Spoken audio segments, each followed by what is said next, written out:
今回の動画は Audi A3 故障についてということで、私の実体験ご紹介したいと思います。この時辛かったんですよね。それでは行きましょう。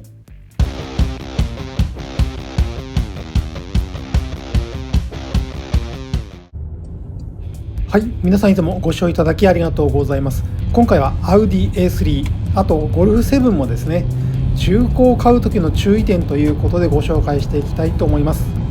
皆さんいつもご視聴いただきありがとうございます。車潮時チャンネルです。今や Audi のですね、主力車種といったら昔の A4 から A3 であったり Q3 に変わっているわけですけれども、この車非常にいい車ですね。私も所有しておりましたが、注意点があります。今写真に出しているように、この方の Audi A3、そして同期のですねゴルフ7を買う際にはですね、ウォーターポンプの故障に本当に注意してくださいということが言えると思います。すでにこの現行型の Audi A3 の一つ前のものなので、結構ですね台数もありますし、認定中古車もあって値段もこなれているということで、結構ですね手を出しやすい車種になってきていると思うんですけれども、この世代のやつはですね、フォルクスワーゲンとアウディグループで作っているところで、ゴルフと A3 が共通のプラットフォームになっているわけですけれども、どちらの車種もですね、このウォーターポンプの故障っていうのがもう悪い癖として残っていて、一部車に詳しい方にとっては有名な話でもあるんですけれども、ここはですね本当に気をつけた方がいいと思います。私も実際所有していたのはアウディの S3 ですけれども、基本的に同じ構造をしていますので、このですねところが実際に私も乗っていて故障しました。大変でした。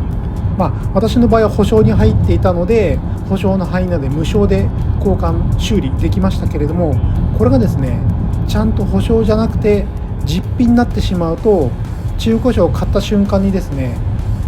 ある程度走った段階でこれが発生してしまうとかなり出費になるので、気をつけた方がいいということですね。ではですね、ここら辺の故障関係について私の知っているところをご紹介していきたいと思います。まずですね、アウディ A3、ゴルフ7に共通してウォーターポンプについてですね、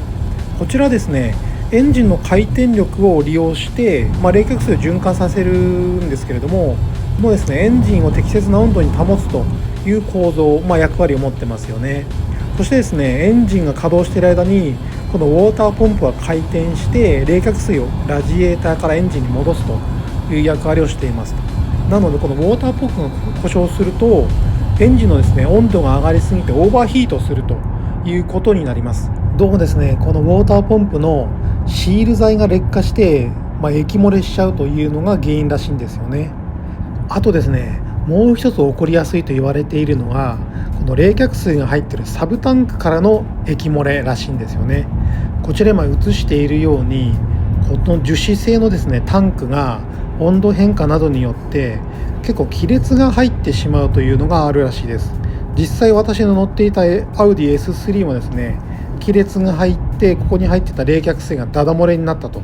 いうことで、冷却水がなくなってエンジンを冷やせなくなって、その結果オーバーヒートのランプがついたということが起こりました。もっとですね詳しい方はたくさんいるかなと思いますので、補足とか私の説明が違っているところがあったらコメントいただきたいんですけれども、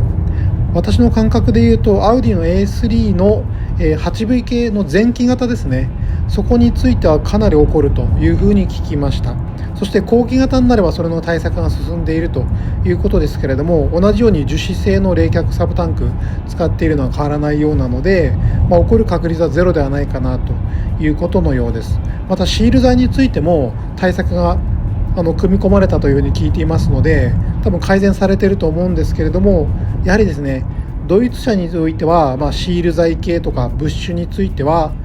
距離とか年数で交換する前提の設計をされているので、やはりですねメンテナンスをしてある車、それで保証がついている車を買うのがやはり安心かなというふうに思います。私の場合はこの冷却サブタンクの亀裂交換、あとはウォーターポンプの交換を含めてですね、正規ディーラーで当時30万以上ぐらい修理費がかかったということですけれども、当然その保証は出てたので、0円で交換になったんですが、そのぐらい一気に飛んでしまうということにつながりかねませんので、もしですね買う場合にはご注意いただければと思います。アウディ A3 非常にですねいいハッチバックですので、当然ゴルフ7もですけれども乗って楽しめるようにですね、保証についてはちゃんと確認されていただきたいですし、故障しても対応できる、ディーラーさんとか、車の修理工場と付き合うっていうのが大事なのかなと思いました。そもそもですね、輸入車をすでに買って乗られている方はご存知かもしれませんけれども、ドイツ車においてはですね結構フルモデルチェンジするとですね新しい技術を投入するっていうのが強いので、よく言われるのは前期型は買わずに後期型を買った方がいいとか、年次改良を何回かした後の落ち着いた状態で買うといいというふうに言われますよね。これはですね日本車も同じなのかもしれませんけれども、ドイツ車に至っては結構それが起こり得るというふうに思います。またですねフォルクスワーゲングループについては、皆さんご存知ですね、ディーゼルゲート事件で車両全体のコストダウンがかなり強い目標で会社として掲げられてですね、アウディに至っても各部品のコストダウンとかフォルクスワーゲンとの部品の共通化っていうのが推し進められましたので、そういった意味でこのアウディの A3 の 8V 系の世代とかもう1個次の世代ぐらいを買うときにはそういった変化も起きているというのを承知してですね選ぶべきなのかなと思います。アウディについては本当にこの2025年でいうと次世代モデルが一気にフルモデルチェンジがラインナップ増えてきていて、またですね期待できるメーカーになるんじゃないかなと思いますけれども、ちょうどですね2020年頃から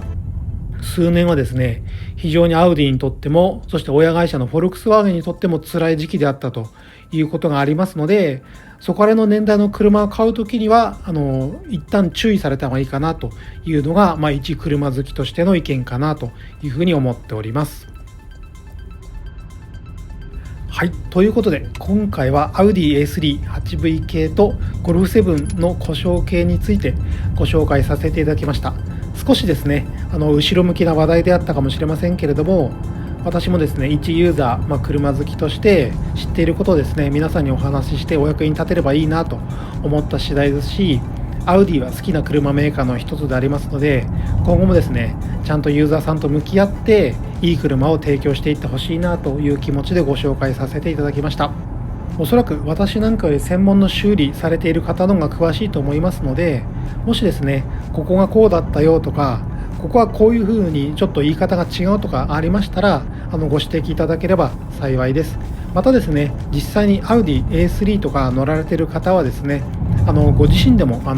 調べてですね確認された方がいいと思いますので、そちらの点もよろしくお願いいたします。それでは今回もご視聴いただきありがとうございました。皆様も引き続き良いカーライフを。